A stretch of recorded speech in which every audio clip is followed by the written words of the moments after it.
آج ہم تاریخ کے ایک ایسے دور کو دیکھ رہے ہیں جو عدل، خدمت اور قیادت کی مثالوں سے بھرا ہوا ہے۔ ہم خلیفہ دوئم حضرت عمر بن خطاب رضی اللہ عنہ کے دور خلافت کے 7 ایسے واقعات کا جائزہ لیں گے جو ہمیں سکھاتے ہیں کہ حکومت اور طاقت کا اصل مقصد آخر ہے کیا۔ لیکن یہ صرف ایک فہرست نہیں ہوگی، ہم یہ سمجھنے کی کوشش کریں گے کہ کیسے ان کی قیادت ایک فرد کی ذاتی ذمہ داری سے شروع ہوتی ہے، پھر پورے معاشرے کے لیے قانون کی حکمرانی بنتی ہے اور آخر میں کائنات کے خالق کے سامنے جواب دہی پر ختم ہوتی ہے۔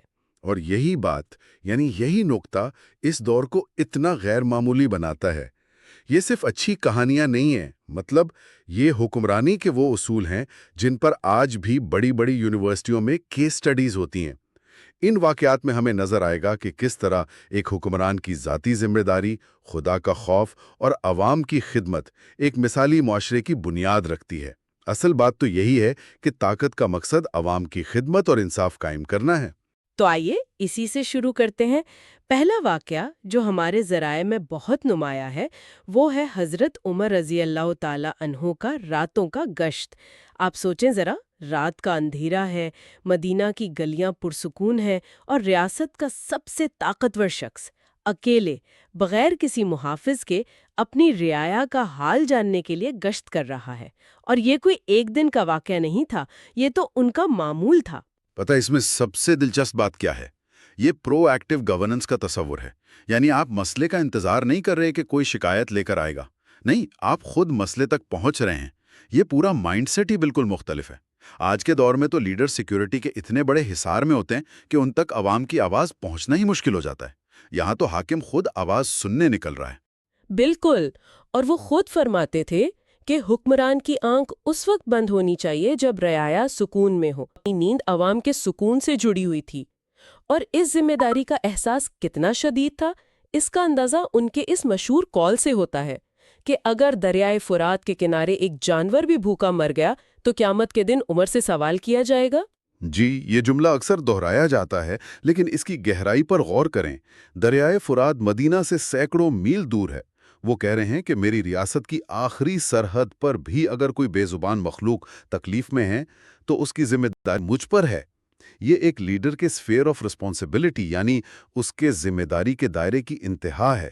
یہ قیادت کو ایک مقدس امانت سمجھنے کا تصور ہے، نہ کہ کوئی ذاتی استحقاق۔ اور اسی سوچ کا، اسی پرو ایکٹیو مائنڈ سیٹ کا عملی مظاہرہ ہم نے دوسرے واقعے میں نظر آتا ہے جو بھوکے بچوں اور ان کی ماں سے متعلق ہے۔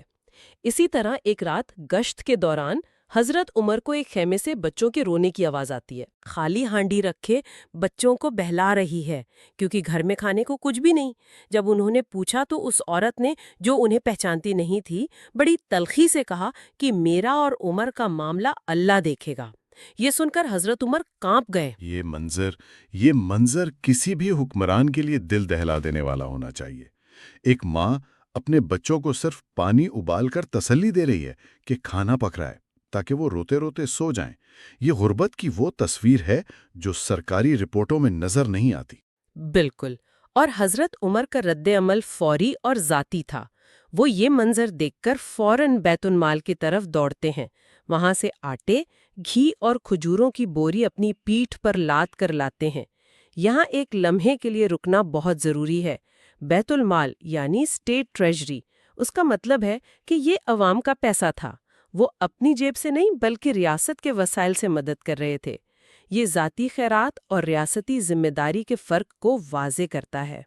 آپ نے بہت ہی اہم نقطہ اٹھایا ہے، اور میں اس میں یہ اضافہ کروں گا کہ جب ان کے ساتھی نے بوجھ اٹھانے کی پیشکش کی تو انہوں نے وہ تاریخی جملہ کہا، کیا قیامت کے دن بھی میرا بوجھ اٹھاؤ گے؟ یہاں نفسیاتی نقطہ یہ ہے کہ حضرت عمر نے ذمہ داری کو ڈیلیگیٹ نہیں کیا۔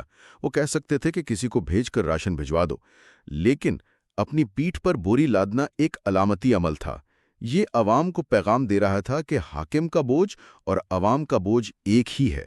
یہ سمبولک لیڈرشپ کی ایک ایسی مثال ہے جو آج کل کے کارپوریٹ لیڈرز کو بھی سکھائی جاتی ہے۔ اور پھر وہ خود بیٹھ کر کھانا تیار کرتے ہیں اور اپنے ہاتھ سے بچوں کو کھلاتے ہیں جب تک کہ وہ ہنسنے نہ لگیں۔ تو یہ تو ایک فرد کی فوری مدد کی بات تھی، لیکن قیادت کا اصل امتحان تب ہوتا ہے جب مسئلہ انفرادی نہ ہو بلکہ پوری قوم پر ایک آفت آ جائے۔ آپ قحط کے سال کی طرف اشارہ کر رہی ہیں جسے عام الرمادہ کہا جاتا ہے۔ جی، عام الرمادہ یعنی راکھ کا سال۔ ایک سال عرب میں شدید قحط پڑا، اشیاء خورد و نوش کی شدید قلت ہو گئی۔ اس موقع پر حضرت عمر رضی اللہ تعالی عنہ نے اعلان کیا، جب تک میری رعایا کو سکون نہیں، میں بھی سکون سے نہیں رہوں گا۔ اور راک کا سال کہنے کی وجہ یہ تھی کہ قحط اور خشک سالی اتنی شدید تھی کہ ہوا میں ہر وقت دھول اور مٹی اڑتی رہتی تھی، جس سے ہر چیز کا رنگ راکھ جیسا ہو گیا تھا۔ جانور مر رہے تھے، فصلیں تباہ ہو گئی تھیں۔ یہ صرف بھوک نہیں تھی، یہ ایک ماحولیاتی بحران تھا۔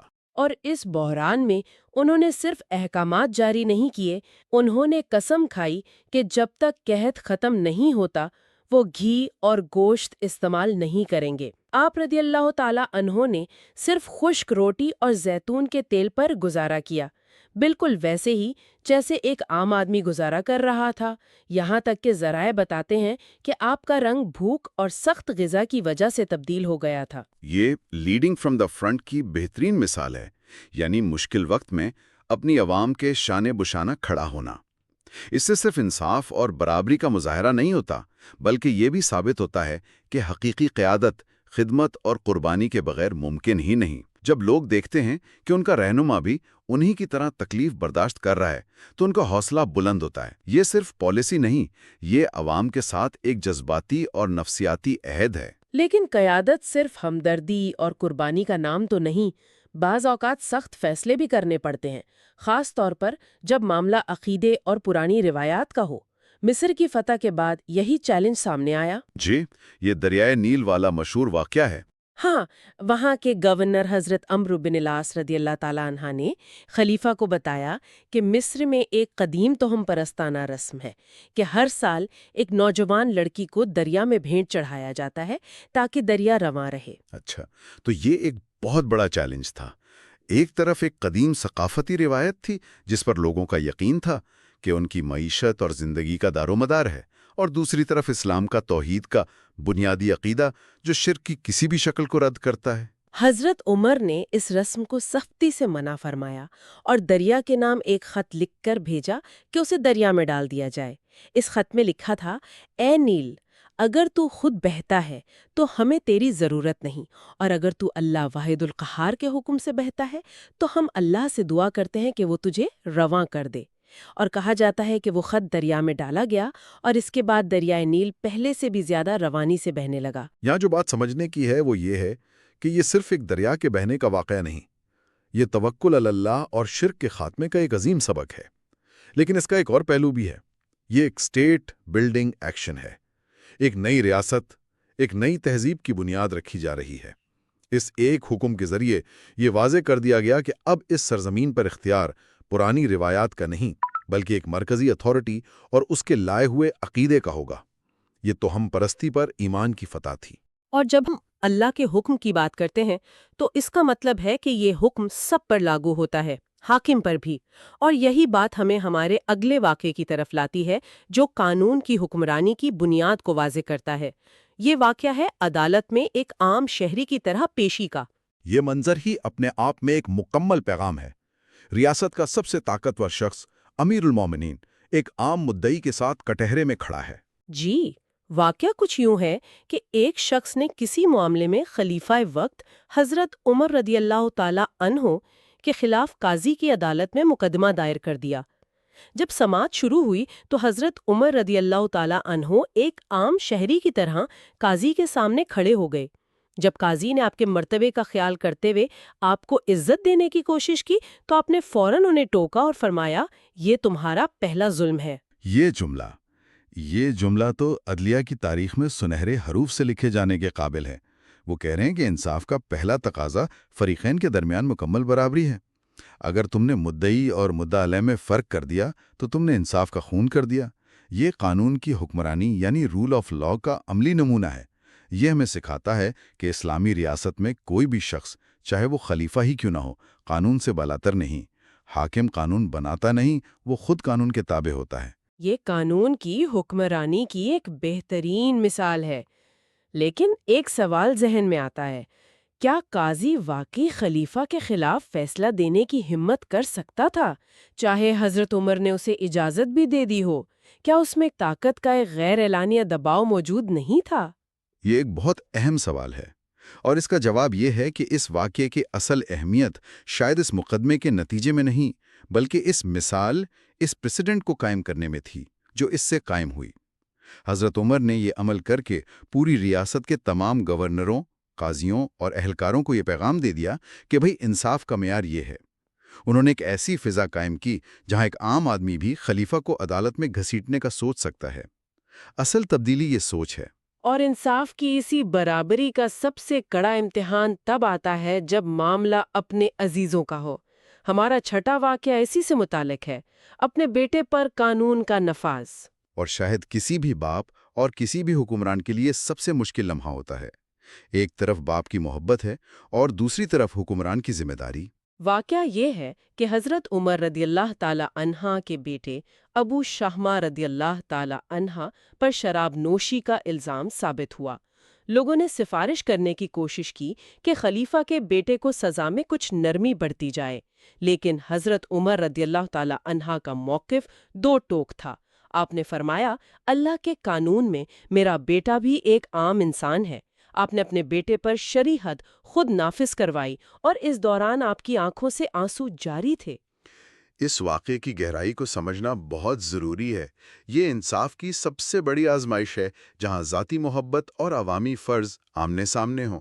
یہ اس بات کی عظیم مثال ہے کہ انصاف رشتوں سے بالاتر ہوتا ہے۔ آپ کا رونا آپ کے والد ہونے کے احساس کو ظاہر کرتا ہے۔